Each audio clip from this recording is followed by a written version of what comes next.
जी ने इस प्रकार से देखा तो उन्हें तो बड़ा कष्ट हुआ। और वो गाय माता कोई और नहीं थी, साक्षात पृथ्वी माता थी। क्योंकि जब इस संसार में दुख आता है, कष्ट आता है, तो सबसे ज्यादा कष्ट किसे होता है? पृथ्वी माता का। और वो गाय का रूप धारण करके भगवान के पास जाती हैं और उनसे याचना करती हैं कि हे प्रभु, आप अवतार लीजिए और पापियों का संहार कीजिए।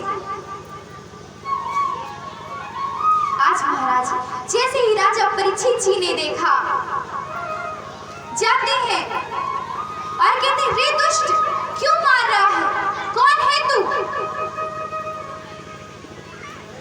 आज महाराज जैसे ही परीक्षित जी ने इस प्रकार पूछा, वो जो काले रंग का पुरुष था वो जाता है और परीक्षित जी के चरणों में गिर जाता है। कहता है, हे राजा, मुझे क्षमा कर दीजिए।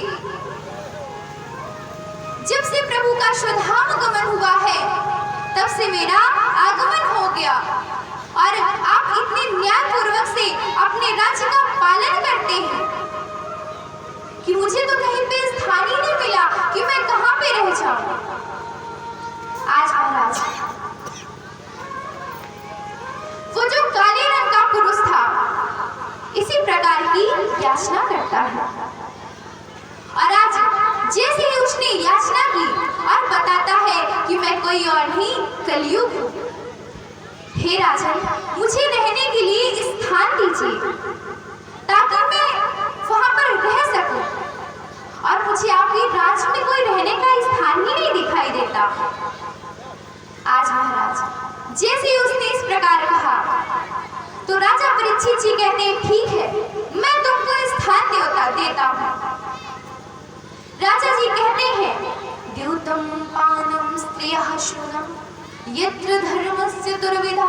द्यूतम, जहां पर जुआ खेला जाता है। कौन कौन खेलता है जुआ? बताइए, कोई खेलता है जुआ? पत्ते खेला करते हैं ना सभी लोग। कौन खेलता है? सही सही बताइए। भगवान जी के सामने बैठे झूठ मत बोलिएगा। कौन खेलता है? कोई नहीं खेलता। पानम, जहां पे शराब पी जाती है। कौन पीता है शराब? देखिए, आप भगवान जी के सामने बैठे, सही सही बताइए। जो शराब पीता हो हाथ उठाइए। कोई नहीं पीता। सही, पक्का, पक्की बात है। भगवान जी है सामने, आप समझना। फिर अभी बता दो, नहीं तो इधर कौन पीता है? कोई नहीं पीता। सही, ठीक है, बहुत अच्छी बात है। द्यूतम पानम स्त्रियः शूनम, जहां पर स्त्री प्रसंग होता है अर्थात व्यभिचार, वहां पर कलयुग का वास होता है। और जहां पर हिंसा होती है, लड़ाई झगड़े होते हैं, वहां पर कलयुग का वास होता है। आज महाराज राजा परीक्षित जी ने कलयुग को 4 स्थान दिए। कौन कौन सा? जुआ, जहां पर शराब पी जाती है, दूसरा स्थान वो, और तीसरा जहां पर स्त्री प्रसंग होता है, और चौथा स्थान जहां पर हिंसा होता है। अब महाराज जैसे ही राजा परीक्षित जी ने ये स्थान दिए, कलयुग आता है और कहता है, महाराज आपने ये कौन से स्थान दे दिए? आपके राज्य में तो ये कोई स्थान ही नहीं है, मैं कहाँ रहूंगा? मुझे कोई अच्छा स्थान दीजिए। आज महाराज जैसे ही उसने इस प्रकार से याचना की तो आज राजा परीक्षित जी कलयुग को 5वां स्थान देते हैं। कौन सा? सोना। मैया, कलयुग में सोने का वास होता है। सोने में कलयुग का वास होता है। तो आप लोगों के पास तो बहुत सारा सोना होगा, है ना? क्योंकि मैयाओं को तो सोना पसंद ही होता है। बस चले तो हफ्ते में एक हार बनवा ले, है ना? तो मैया, सोने में तो कलयुग का वास होता है, फिर क्या होगा? हर सोने में नहीं होता। जो हिंसा के द्वारा, लड़ाई झगड़े के द्वारा, अधर्म के द्वारा कमाया हुआ सोना होता का वास होता है, सब में नहीं होता। जो सोना हिंसा के द्वारा कमाया जाता है उसमें कलयुग का वास होता है, सब सोने में नहीं होता। आज महाराज राजा परीक्षित जी कलयुग को ये 5 स्थान दे करके चले जाते हैं। एक दिन वो बैठे हुए थे और विचार करते हैं कि जो मेरे पूर्वज हैं मेरे लिए कुछ छोड़ के भी गए हैं या नहीं।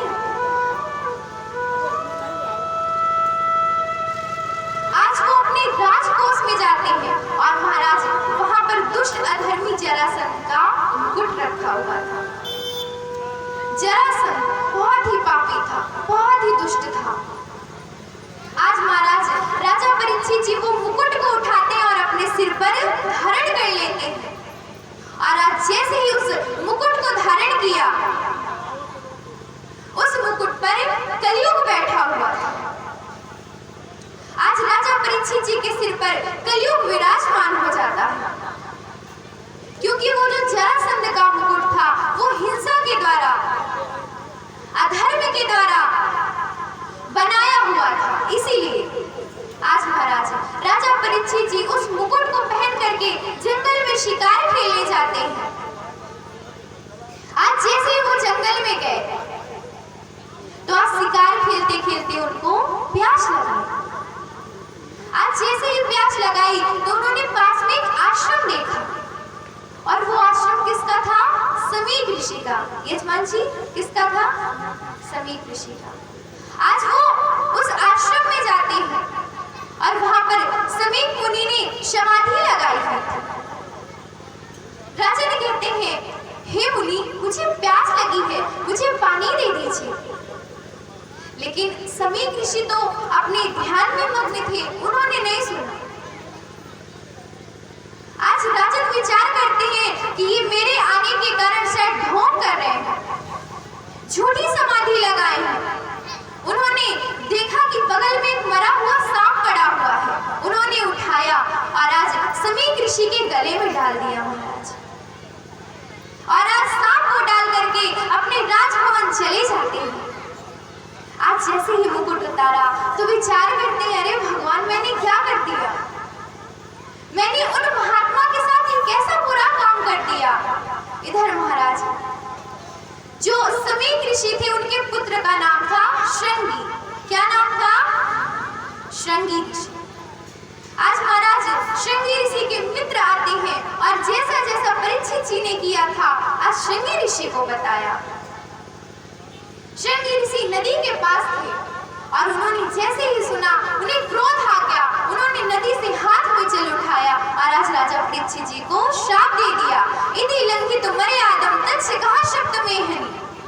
आज महाराज श्रृंगी ऋषि ने श्राप दे दिया कि हे राजन आपने अपनी मर्यादा का उल्लंघन किया है, इसीलिए मैं आपको श्राप देता हूँ कि आज से ठीक 7वें दिन आपकी तक्षक नाग के डसने से आपकी मृत्यु हो जाएगी।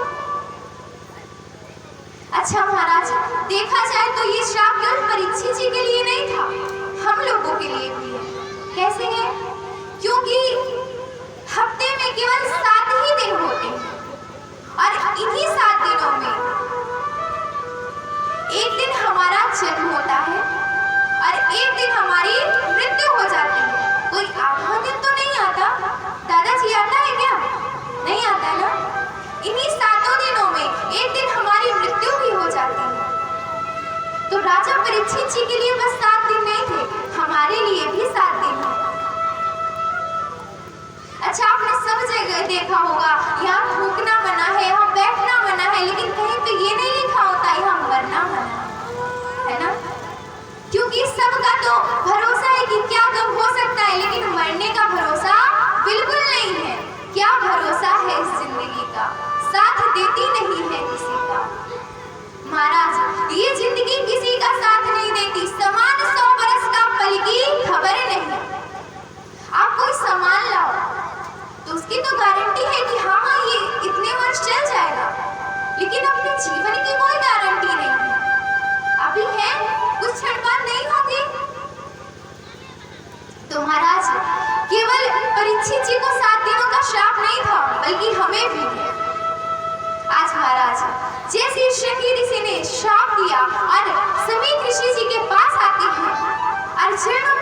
जोर जोर से रोने लगते हैं। आज पिता ने जैसे ही पुत्र का रुदन सुना, तुरंत उनको उठाते हैं, कहते बेटा क्या हुआ, तुम क्यों रो रहे हो? आज श्रृंगी ऋषि ने सारी बात बता दी। आज जैसे ही उन्होंने सब कुछ बताया, कहते अरे बेटा ये तुमने क्या किया, क्या कर दिया तुमने? तुमने किसे श्राप दे दिया जिसके कारण आज हम इस आश्रम में रह रहे हैं?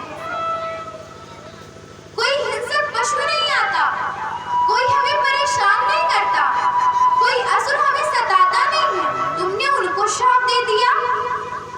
आज महाराज समीक ऋषि जी अपने शिष्य को राजा परीक्षित जी के राजभवन में भेजते हैं कि जाओ जाओ उनको बता दो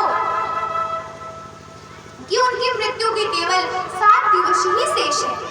आज महाराज वो शिष्य आता है और राजा परीक्षित जी को सारा वृतांत बताता है। और महाराज जैसे ही राजा परीक्षित जी ने सुना, अच्छा हम लोग सुन लें कि हमारी मृत्यु होने वाली है तो हम लोग सोचेंगे अरे अच्छा खा ले, अच्छा पहन ले, यहाँ घूम ले, वहां घूम ले। लेकिन राजा परीक्षित जी तुरंत सारा राजपाट अपने पुत्र जन्मेजय को सौंपते हैं और स्वयं आकर के नदी के तट पर विराजमान हो जाते हैं। एक सेठ जी थे, उनका मन बहुत विचलित रहता था। बड़ी ही सुंदर कहानी है। एक सेठ जी थे, उनका मन बहुत विचलित रहता था, बहुत परेशान रहते थे। तो एक दिन महात्मा जी आए। महात्मा जी से सेठ जी बोलते हैं कि हे प्रभु मेरा मन बहुत विचलित रहता है, हे महात्मा कृपया करके मुझे ऐसा कोई उपाय बताइए ताकि मेरा मन विचलित ना हो। आज महाराज जैसे ही महात्मा जी से पूछे तो महात्मा जी कहते अपना हाथ दिखाइए मुझे। आज जैसे ही सेठ जी ने हाथ दिखाया, महात्मा जी कहते अरे ये क्या, तुम्हारी तो 15 दिनों में मृत्यु होने वाली है, तुमने जिसके साथ बुरा किया क्षमा मांग लो, अब तुम्हें जो करना है कर लो भाई, तुम्हारी 15 दिनों में मृत्यु होने वाली है। आज महाराज जैसे इस सेठ जी को पता चला तो उन्होंने कहा अच्छा 15 दिनों में मेरी मृत्यु होने वाली है? तो कहते हाँ तुम्हारी 15 दिनों में मृत्यु होने वाली है। आज महात्मा जी इतना बता करके चले गए। इधर महाराज एक दिन व्यतीत हुआ, 2 दिन व्यतीत हुआ, 5 दिन व्यतीत हुआ, 10 दिन व्यतीत हुआ, 15 दिन भी व्यतीत हो गए। अब महाराज आज सेठ जी बहुत डर रहे थे क्योंकि उनकी मृत्यु होने वाली थी। उन्होंने जिससे उधार लिया था दे दिया, जो बुरे कर्म किए थे सबसे क्षमा मांग ली और स्वयं भगवान का भजन करने लगे। किसी से कोई मतलब नहीं, प्रभु की भक्ति में खो गए। आज महाराज 1 महीना व्यतीत हो गया। आज जैसे ही 1 महीना व्यतीत हुआ वो महात्मा जी आते हैं और आकर के कहते बेटा तुम्हारी तो मृत्यु होने वाली थी। सेठ जी कहता हाँ महात्मा आपने कहा था आपकी मृत्यु होने वाली है पर मैं तो मरा नहीं। तो कहते अच्छा बेटा इन दिनों में तुमने क्या क्या किया? सेठ जी कहते हैं मैंने जिसका धन लिया था दे दिया, जिसके साथ बुरा कर्म किया था उनसे क्षमा मांग ली मैंने और क्षमा मांग करके प्रभु के श्री चरणों में समर्पित होकर के उनकी सेवा भक्ति में लग गया। लेकिन महाराज इन दिनों में जो आनंद मुझे मिला वो और दिनों में मुझे नहीं मिला था। महात्मा कहते समझ के बेटा हमें धन का उतना ही संचय करना चाहिए जिसमें हमारा कुटुंब चल जाए। भगवान इतना दीजिए जामे कुटुंब समाए, मैं भी भूखी ना रहूं और साधु ना भूखा जाए। बोलो भैरव बाबा की। तो भगवान से उतना ही मांग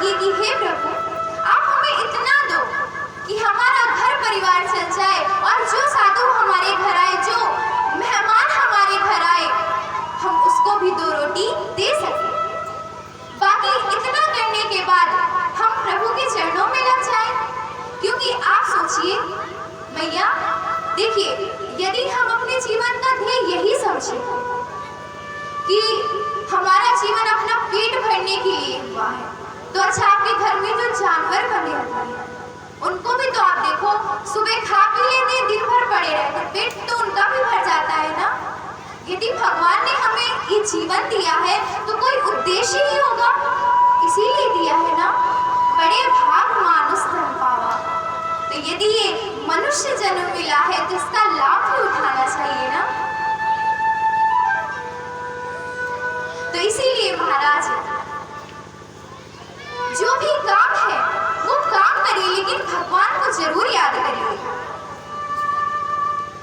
बाबा जी कहते हैं, कर शो कर्म करहु विधिनाना, और मन राखो जहां कृपा निधाना।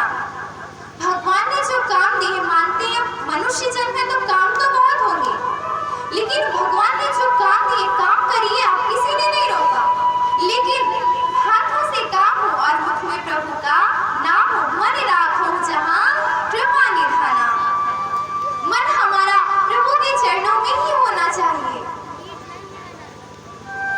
सीताराम सीताराम सीताराम कहिए, जाहि विधि राखे राम, ताहि विधि रहिए। महाराज, आज महाराज राजा परीक्षित जी पावन तट पर जाते हैं और वहां पर समस्त ऋषि विद्यमान हैं। सभी को बताते हैं कि हे महात्मन, मेरी 7 दिनों में मृत्यु होने वाली है, मुझे क्या करना चाहिए।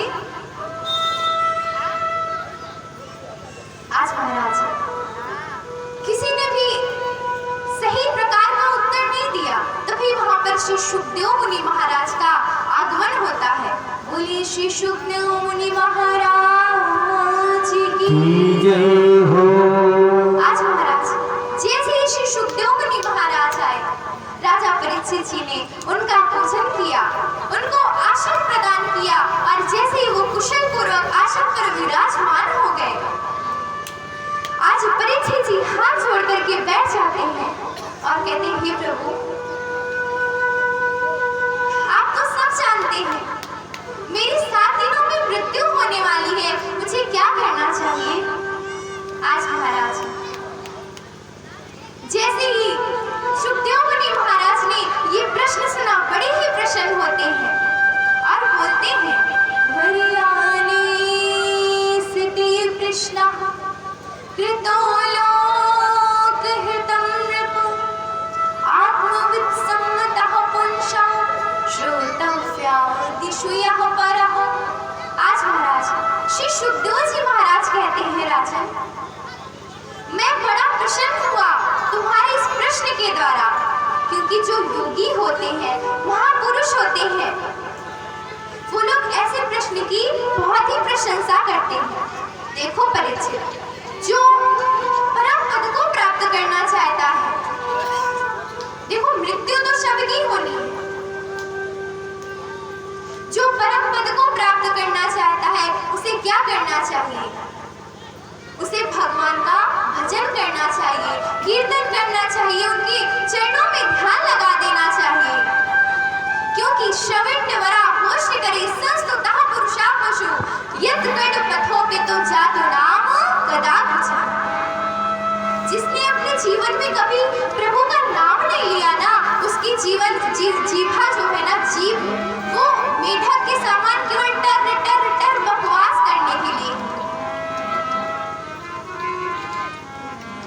क्योंकि बाबा जी मानस में लिखते हैं, जिन हरि कथा सुनी नहीं काना हो, श्रवण रंग यही भवन समाना, जे नहीं करहि राम गुण गाना, जीह सुरा दुर्जीह समाना, तीसिर कटी तुम्हारी समतोला, जीना नमत हरि गुरु पदमोला। जिन हरि कथा सुनी नहीं काना, श्रवण रंग यही भवन समा। जिन्होंने अपने जीवन में भगवान की सुंदर सुंदर कथाओं का श्रवण पान नहीं किया, उनके उनके कान पता है किसके समान है? जो मोर पंख में दो आंखें बनी होती है और जो कान बने होते हैं उन कान के समान होती है। आपको तो छेद दिखते हैं मोर पंख में रंगे हुए, उसके समान है। जी नहीं करेंगे राम गुण गाना, जी है सुदातुर जी है समाना। जिन्होंने अपनी जीवा से प्रभु के सुंदर सुंदर चरित्रों का गुणगान नहीं किया ना, उसकी जीव केवल मेढक के समान बकवास करने के लिए ही है। तो इसीलिए महाराज हमें प्रभु का स्मरण, उनका पूजन, उनका भजन अवश्य करना चाहिए। आज महाराज जैसे श्री सुखदेव जी महाराज ने इस प्रकार से कहा, राजा परीक्षित जी प्रसन्न हो जाते हैं और सर्वप्रथम आज सुखदेव मुनि महाराज से प्रश्न करते हैं कि हे प्रभु, कृपया करके मुझे बताइए कि प्रभु ने इस संसार की सृष्टि कैसे की? इस संसार की सृष्टि किस प्रकार से हुई? आज महाराज जैसे ही राजा परीक्षित जी ने इस प्रकार से पूछा, श्री सुखदेव जी महाराज बताते हैं कि सर्वप्रथम इस संसार में कुछ भी नहीं था, चारों तरफ पानी ही पानी, पानी ही पानी, पानी ही पानी था। उसी पानी में एक गोले के रूप में परमपिता परमात्मा भगवान श्रीमन नारायण अवतार लेते हैं, प्रकट होते हैं। और जब उनकी इच्छा एक से अनंत होने की हुई तो उन्होंने सृष्टि की रचना प्रारंभ कर दी। भगवान विष्णु के नाभि से कमल लाल निकलती है जिससे ब्रह्मा जी का प्राकट्य होता है। अब जैसे ही ब्रह्मा जी आए तो वो कमल लाल के सहारे नीचे गए, हजारों वर्षों तक ढूंढते रहे, परंतु उन्हें पता नहीं चला कि ये नाल कहां से आए हुए हैं। अब महाराज ब्रह्मा जी चारों तरफ ढूंढने लगे तो उनके चार शीश हुए। इसके बाद महाराज ब्रह्मा जी कहते हैं मैं क्या करूं? तो आकाशवाणी होती है तप को। आज जब ब्रह्मा जी ने तप किया तो प्रभु श्री नारायण प्रकट होते हैं और ब्रह्मा जी को दर्शन देते हैं और आज्ञा देते हैं कि हे ब्रह्मा जी, आप इस सृष्टि की रचना कीजिए, सृष्टि का विस्तार कीजिए। आज जैसे उनको ये आज्ञा प्राप्त हुई तो ब्रह्मा जी कहते हैं ठीक है प्रभु, मैं रचना तो करूंगा, परंतु मुझे कुछ ऐसा ज्ञान दीजिए जिससे मैं स्वयं इस संसार में मोहित ना हो जाऊं। आज जैसे ही उन्होंने इस प्रकार की याचना की तो भगवान हंस रूप धारण करते हैं और ब्रह्मा जी को चतुश्लोकी भागवत का ज्ञान देते हैं। बोलिए श्रीमद् भागवत महापुराण की जय हो। आज महाराज जैसे ही ब्रह्मा जी को ज्ञान की प्राप्ति हुई तो ब्रह्मा जी कहते हैं ठीक है प्रभु, अब मैं इस संसार की सृष्टि करूंगा। ब्रह्मा जी ने सर्वप्रथम सनक, सनंदन, सनातन और सनत कुमार, जिनको सनकादि मुनीश्वर कहा जाता है, उनकी रचना की और कहते हैं हे पुत्र, आप जाइए और सृष्टि का विस्तार कीजिए।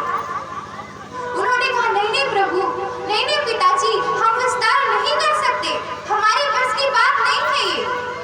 जब महाराज उन्होंने इस प्रकार से मना कर दिया तो कहते हैं ठीक है पुत्र। अब महाराज ब्रह्मा जी ने देवर्षि नारद जी को प्रकट किया। अब जैसे ही देवर्षि नारद जी से कहा तो नारद जी कहते नहीं नहीं पिताजी, मैं भी सृष्टि नहीं कर सकता। अब महाराज जैसे ही नारद जी ने मना किया तो ब्रह्मा जी को क्रोध आ जाता है और उनकी भ्रकुटियों के मध्य से एक नील लोहित पुरुष प्रकट होता है और प्रकट होते ही जोर जोर से रुदन करने लगता है। और महाराज जैसे ही वो जोर जोर से रुदन करने लगा तो ब्रह्मा जी कहते हैं तुम जन्म लेते ही, प्रकट होते ही तुमने जोर जोर से रुदन किया, इसीलिए तुम्हारा नाम रुद्र होगा। बोलिए रुद्र भगवान की जय हो। अब महाराज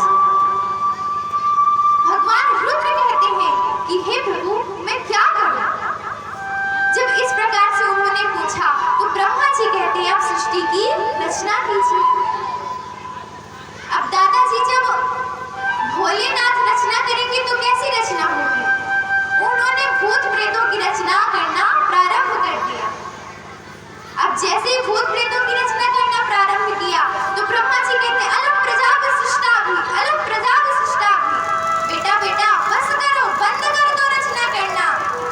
तो कहते फिर क्या करें? कहते बेटा आप जाओ तप करो, बस वही आप करो। तो रुद्र जी जाते हैं और अपना तप समाधि धारण कर लेते हैं, तप करने लगते हैं। इधर महाराज ब्रह्मा जी की नासिका से वराह भगवान का जन्म होता है, जो जल में कूदते हैं और हिरण्याक्ष का वध करके पृथ्वी को पुनः उसी सतह पर स्थापित करते हैं। बोलिए वराह भगवान की जय हो। अब महाराज ब्रह्मा जी इसके बाद उनके शरीर से एक स्त्री और पुरुष का जोड़ा उत्पन्न होता है। स्त्री महारानी शतरूपा और जो पुरुष थे महाराज मनो। मनोस्तु शतरूपायां तृष्टाः कन्याश्च जगनिरे आकोतिर्देवहोतिष्य प्रसूतिरिति मे श्रुतः। महाराज अच्छा मैया ये बताइए हम सभी किसकी संतान हैं? साइंस किसने किसने पढ़ी है? हाथ उठाइए। किसी ने नहीं पढ़ी? भैया आप लोगों ने जिसने जिसने साइंस पढ़ी हो हाथ उठाइए। आपने भी पढ़ी है? और किसने पढ़ी है? आचार्य जी आपने पढ़ी है? साइंस पढ़ी है? और किसने पढ़ी है साइंस? भैया जी आपने? तो हम सभी किसकी संतानें हैं?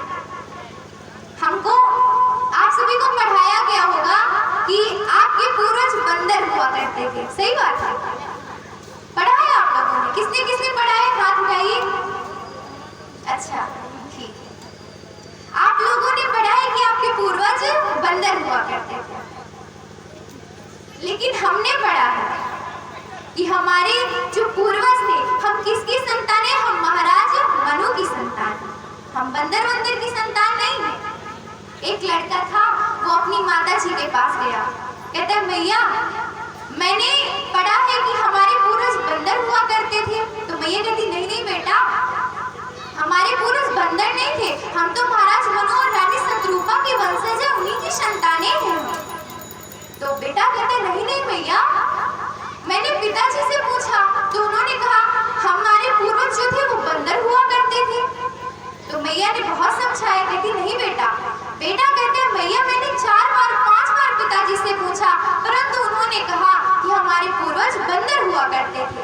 तो मैया पता है क्या कहती हैं? बेटा अपने अपने कुल की बात है, वो अपने हिसाब से सही कह रहे हैं, हम अपने हिसाब से सही कह रहे हैं। मैया कहती है हम तो मानते हैं कि हम महाराज मनु और शतरूपा के वंशज हैं, उन्हीं की संतानें हैं और पिताजी रहे होंगे बंदर की, इसीलिए कह रहे हैं। तो बताइए कौन कौन बंदर के वंशज हैं? किसके पूर्वज बंदर थे? किसी के नहीं। तो महाराज मनु और शतरूपा की संतान कौन है?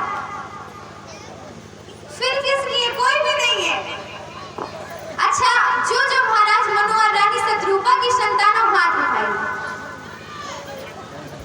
अच्छा ठीक है। तो आज महाराज मनु और रानी शतरूपा की 3 कन्याएं हैं। कौन कौन सी? आकुति, देवहूति और प्रसूति। और तो पुत्र हुए कौन कौन से? महाराज उत्तानपाद और राजा प्रियव्रत। आकुति जिनका विवाह रुचि नाम के प्रजापति से हुआ, जिससे यज्ञ नारायण भगवान का जन्म होता है। बोलिए यज्ञ नारायण भगवान की जय हो। और ध्यान देंगे सभी भक्तगण, अभी बड़ी सुंदर दिव्य झांकियों का दर्शन होगा। चीर हरण की झांकी का दर्शन करवाया जाएगा, तो सभी लोग झांकी का दर्शन करके जाए। श्री राम। भगवान यज्ञ नारायण का विवाह दक्षिणा देवी से होता है। कहते जब तक हम यज्ञ करवा के ब्राह्मणों को दक्षिणा ना दे, भरपूर दक्षिणा ना दे, तब तक हमें उस यज्ञ की फल की प्राप्ति नहीं होती। जब तक हम दक्षिणा नहीं देते तब तक हमको फल की प्राप्ति नहीं होती। महाराज महाभारत की एक सुंदर सी कथा कि जब महाभारत का युद्ध हो रहा था तो जो महाराज कर्ण थे वो अर्जुन के रथ पर बाण चलाते तो अर्जुन का रथ एक हाथ पीछे जाता, और जब अर्जुन कर्ण के रथ पर बाण चलाता तो जो कर्ण का रथ था ना वो 21 हाथ पीछे जाता था।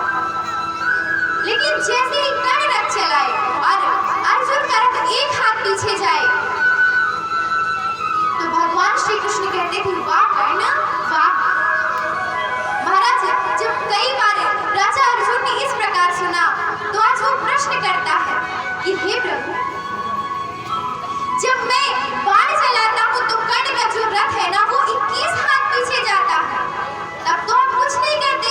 लेकिन जब कर्ण रथ बाण चलाता है और जो मेरा रथ है वो केवल एक हाथ पीछे जाता है, आप कहते हैं वाह कर्ण वाह। आज महाराज प्रभु मुस्कुराते हैं और कहते हैं जानते हो मैं क्यों वाह कहता हूँ, क्योंकि जिस रथ पर परम पिता परमात्मा बैठे हैं यदि कोई उस रथ पर बाण मारे तो वो रथ हिल भी नहीं सकता, लेकिन देखो उसकी प्रभाव, उसका जो बाण का प्रभाव, उसके प्रभाव से ये रथ एक हाथ पीछे जाता है। क्यों जाता था? क्योंकि कर्ण दान बहुत करते थे। आप सभी आज भी कर्ण नहीं ज्यादातर कहते दानवीर कर्ण, दानवीर कर्ण, जिन्होंने अपने कवच और कुंडलों का दान कर दिया। बहुत बड़े दानी है राजा का। महाराज दान की बहुत ही महिमा है, हमें दान अवश्य करना चाहिए। आज महाराज यज्ञ नारायण भगवान का विवाह दक्षिणा देवी से होता है। अब महाराज मनु और शत्रुपा की दूसरी पुत्री है देवहूति, जिनका विवाह ऋषि कर्दम के साथ हुआ। किसके साथ हुआ? भाभी जी किसके साथ हुआ? कैसे बोलिए? देवहूति जी का विवाह किसके साथ हुआ? ऋषि कर्दम जी के साथ। आज महाराज देवहूति जी का विवाह ऋषि कर्दम जी के साथ हुआ, जिससे उनकी 9 संतानें और 10वें संतान के रूप में प्रभु स्वयं अवतार ग्रहण करते हैं। और उनका नाम क्या था? कपिल देव। बोलिए कपिल देव भगवान की जय हो। आज प्रभु ने 10वें संतान के रूप में स्वयं अवतार ग्रहण किया। इधर महाराज मनु और रानी शत्रुपा की जो तीसरी पुत्री थी प्रसूति, उनका विवाह दक्ष प्रजापति जी के साथ हुआ और उससे 16 कन्याओं का जन्म होता है, जिसमें से 13 का विवाह धर्म के साथ और एक का विवाह पितर के साथ और एक का विवाह अग्नि के साथ होता है। और जो उनकी सबसे छोटी पुत्री मैया सती थी, उनका विवाह शिव जी के साथ होता है। श्री सुखदेव जी महाराज राजा परीक्षित जी से कहते हैं कि सभी के कुल की तो वृद्धि हुई, परंतु महाराज शिव के कुल की वृद्धि नहीं हुई। आज महाराज जैसे ही श्री सुखदेव मुनि महाराज ने इस प्रकार से कहा तो राजा परीक्षित जी पूछते हैं हे प्रभु, आप सविस्तार इस कथा का वर्णन सुनाइए। आप जैसे उन्होंने इस कथा को सुनने की याचना की तो कहते हैं ठीक है राजन, आज मैं तुमको यह सुंदर सी कथा का श्रवण पान करवाता हूँ। आज महाराज कहते हैं कि जब प्रभु शिव और मैया सती का विवाह हो गया था तो एक बार की बात है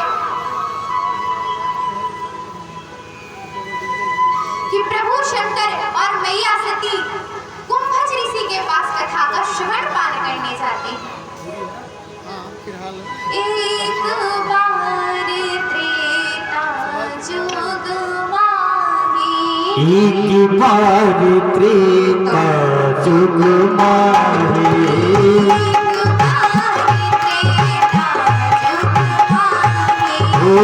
एक बार त्रेता जुग माही,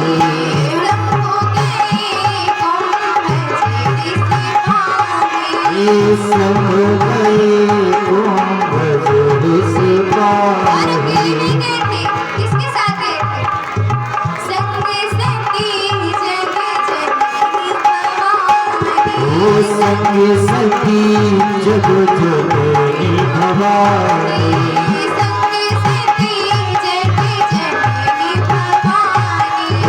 संग सखी जग जननी भवानी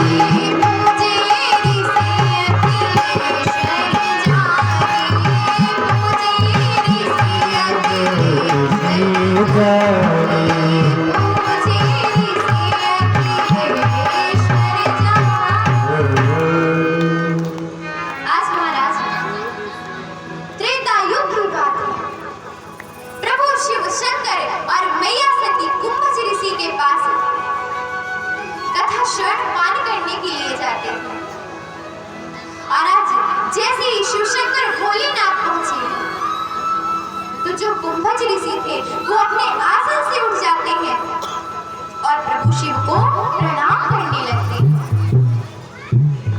आज जैसे उन्होंने प्रणाम किया तो मैया सती के मन में संदेह हो जाता है कि ये क्या हमें कथा सुनाएंगे, ये तो स्वयं इनको आया देख करके उठ गए। आज महाराज मैया सती ने मन से कथा का श्रवण मान नहीं किया और प्रभु ने भाव के साथ सुंदर मन के द्वारा, सुंदर भक्ति के द्वारा प्रभु की सुंदर कथा का श्रवण पान किया और मैया सती ने मन से कथा को नहीं सुना। आज महाराज जैसे ही कथा पूर्ण हुई, कथा पूर्ण होने के उपरांत भोलेनाथ अगस्त्य ऋषि जी के पास आते हैं और उसी समय वन में मैया सीता का हरण हो चुका था और जो प्रभु श्री राम थे वो वन वन भटक करके मैया को ढूंढ रहे थे। हे सीते कहाँ गई तुम, कहाँ गई तुम। आज महाराज जैसे ही प्रभु ने उन्हें देखा तो तुरंत प्रणाम करते हैं।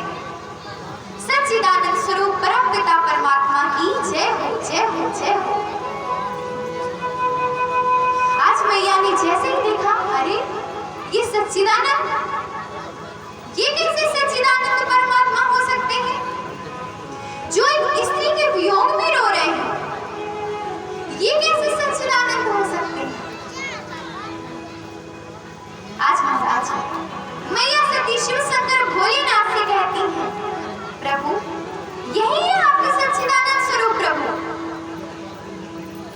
तो प्रभु कहते हैं, हाँ यही तो है मेरे प्रभु, जिनका मैं निरंतर ध्यान करता रहता हूँ, जिनका गुणगान करता रहता हूँ। आज महाराज मैया सती के मन में संदेह हो गया और वो कहती है, मैं जाऊंगी और परीक्षा लूंगी। भगवान भोलेनाथ कहते, ठीक है सती, आप जाइए और परीक्षा लेकर के आइए। जो तुम्हारे मन अति संदेह हो तो तुम जाए परीक्षा ले। आज महाराज मैया सती आती है और माता सीता जी का वेश धारण करके आगे आगे चलने लगती। जैसे प्रभु श्री राम ने देखा, कहते मैया आप यहाँ, प्रभु कहाँ हैं। आज महाराज जैसे ही प्रभु श्री राम ने इस प्रकार कहा तो मैया को बड़ी ही लज्जा महसूस होती है और वो कुछ नहीं कहती और वहां से चली आती है। आज महाराज जैसे ही मैया आई तो प्रभु कहते हैं, हे दक्ष कुमारी तुम परीक्षा ले आई। आज भोलेनाथ ने उन्हें दक्ष कुमारी कहा। क्यों दक्ष कुमारी कहा? अच्छा, दक्ष का अर्थ क्या होता है मैया? दक्ष का अर्थ क्या होता है दादाजी? दक्ष का अर्थ पता है? किसी को पता है दक्ष का अर्थ? दक्ष का अर्थ होता है होशियार। आज भोलेनाथ कहते हैं, हे होशियार सती आप परीक्षा ले आई। आज महाराज मैया सती कहती, हाँ हाँ प्रभु मैं गई तो थी परंतु मैंने परीक्षा नहीं ली। आज महाराज मैया ने झूठ बोल दिया। आज महाराज जैसे ही मैया ने झूठ बोल दिया तो प्रभु मन ही मन संकल्प कर लेते हैं कि हे सती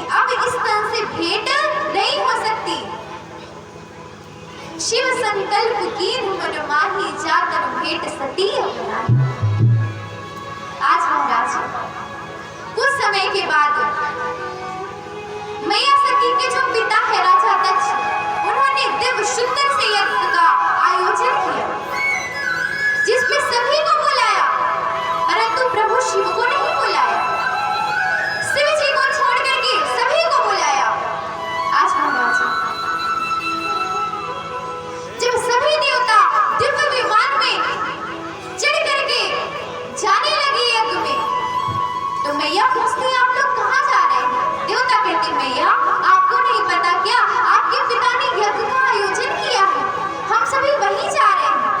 तो मैया कहती अच्छा अच्छा, अरे मुझे पता था, मैं तो बस ऐसे ही पूछ रही थी कि आप वहाँ जा रहे थे या कहीं और जा रहे थे। आज महाराज जैसे ही मैया ने इस प्रकार कहा, अंदर आती है, प्रभु के पास जाकर के कहती प्रभु पिताजी ने बड़ी सुंदर यज्ञ का आयोजन किया है, हमें चलना चाहिए वहाँ पे। प्रभु कहते अरे सती हमें तो वहाँ पे बुलाया ही नहीं गया और हम कैसे जा सकते हैं वहाँ पे? मैया सती कहती है अरे वो मेरे पिता है और आपके ससुर है, वहाँ पे तो बिना बुलाए भी जा सकते हैं। तो प्रभु कहते नहीं नहीं सती, जहाँ पे बुलाया ना गया हो वहाँ पे नहीं जाना चाहिए, क्योंकि वहाँ पे हमारा सम्मान नहीं होता। आज महाराज जैसे प्रभु ने इस प्रकार कहा तो मैया सती बात सुन लेती और वहां से बाहर आ जाती है। और जैसे ही बाहर आती है तो पिताजी की याद आती है, अब अंदर जाए तो पति के वचनों की याद आ जाए। आज मैया अंदर बाहर कर रहे हैं, लेकिन अंत तो गत्वा उन्होंने विचार कर लिया कि मैं जाऊं।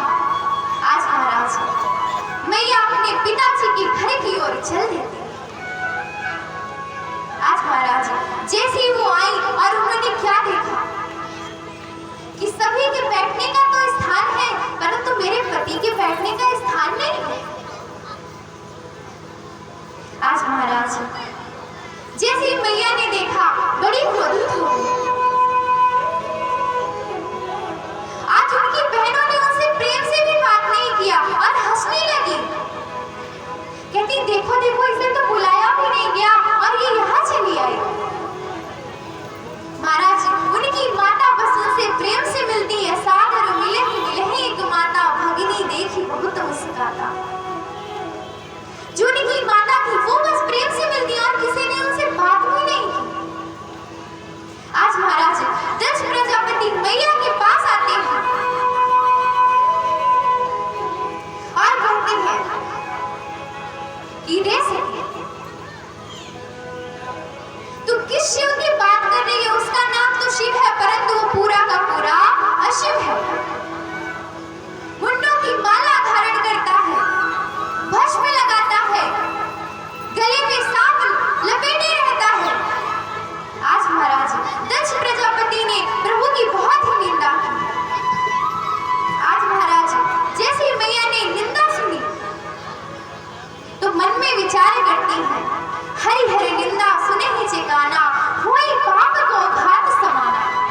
हमें अपने भगवान की, अपने पति की कभी भी निंदा नहीं सुननी चाहिए, क्योंकि यदि हम निंदा सुनते हैं तो हमें गौ हत्या का पाप लगता है, इसीलिए हमें निंदा नहीं सुननी चाहिए। यदि आप में समर्थ है तो आप उनसे सामना करो, लड़ो, नहीं समर्थ है तो चुपचाप अपने कान बंद करके वहां से चले आओ, परंतु निंदा मत सुनो।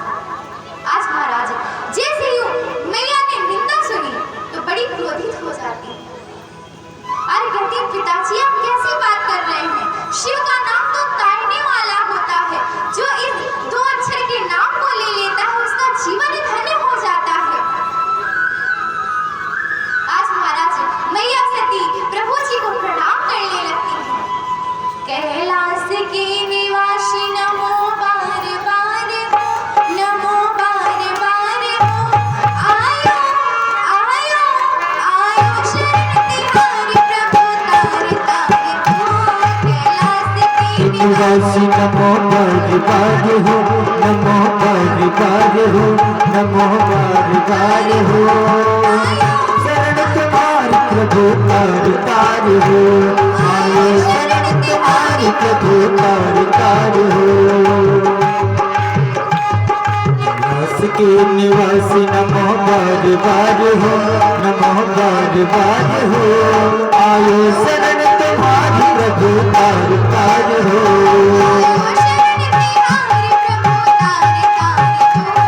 आयो शरण तुम्हारी प्रभु तार तार हो। भक्तों को कभी आपने निराश ना किया, भक्तों को कभी आपने निराश ना किया,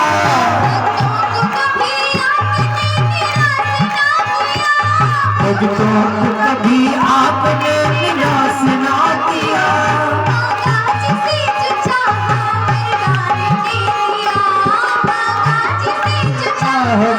दान दे दिया,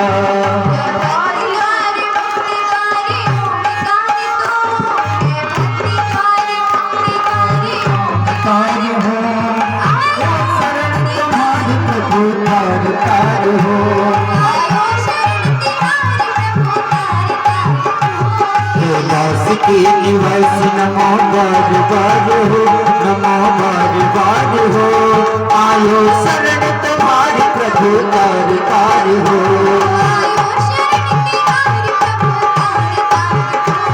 आयो शरण तुम्हारे प्रभु, तार तार हो। कौन शरण जाना चाहता है? कौन भोलेनाथ की शरण जाना चाहता है? दोनों हाथ उठाइए अपने। कौन जाना चाहता है? और बस इतने लोग। तो भाव से तालियां बजाते हुए बोलना है। कैलाश के निवासी नमो बार बार हो, कैलाश के निवासी नमो बार बार हो, नमो बार बार हो। आयो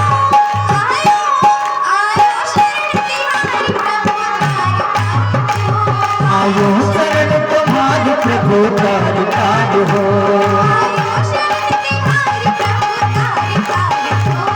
आयो शरण तुम्हारे प्रभु, तार तार हो।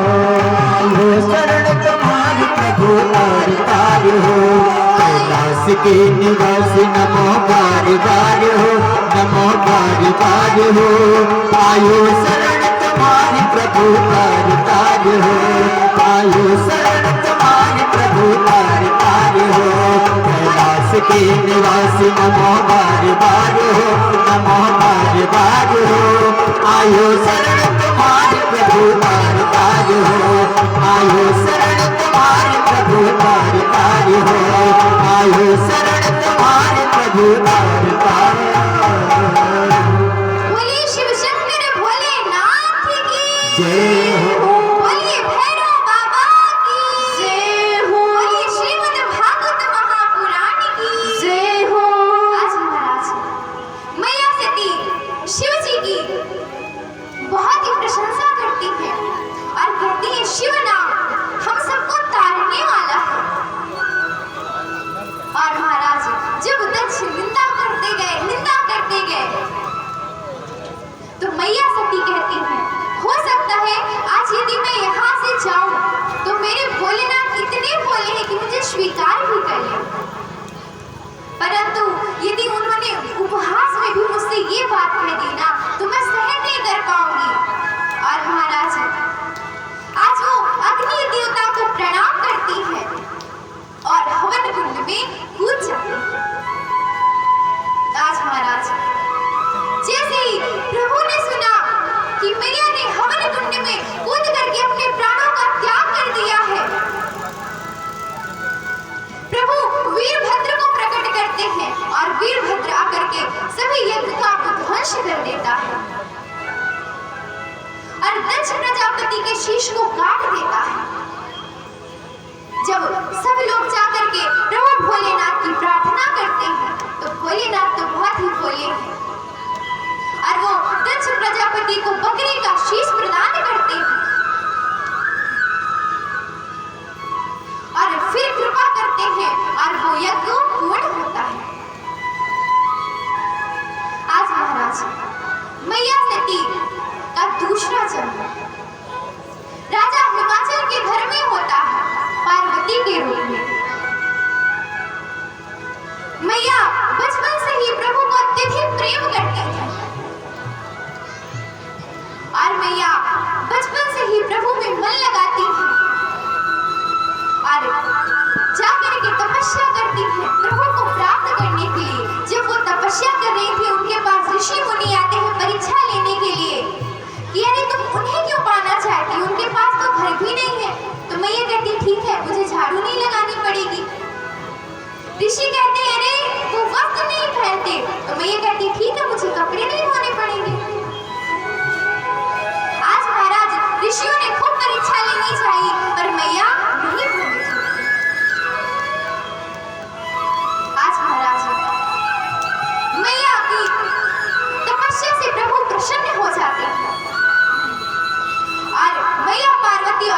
शिव का सुंदर सा विवाह होता है। और आज प्रभु शिव जी का जो सुंदर सी बारात है, आज वो हिमाचल नगरी आ रही है। प्रभु भगवती से श्रृंगार करते हैं। और देखिए कुछ ही क्षणों में दिव्य झांकियों का दर्शन बस कुछ ही क्षणों में आने वाली है। झांकी का दर्शन करेंगे सभी लोग, इसके बाद आरती लेकर के सभी लोग जाएंगे। और आइए इस यज्ञ में, रुद्र महायज्ञ में कुछ दानदाताओं के नाम आए हैं, हम उनको भी श्रवण करते हुए और दिव्य झांकियों का दर्शन करेंगे। जो भक्तगण खड़े होंगे, इनसे निवेदन है कि 5-10 मिनट का समय और दे दीजिएगा। तो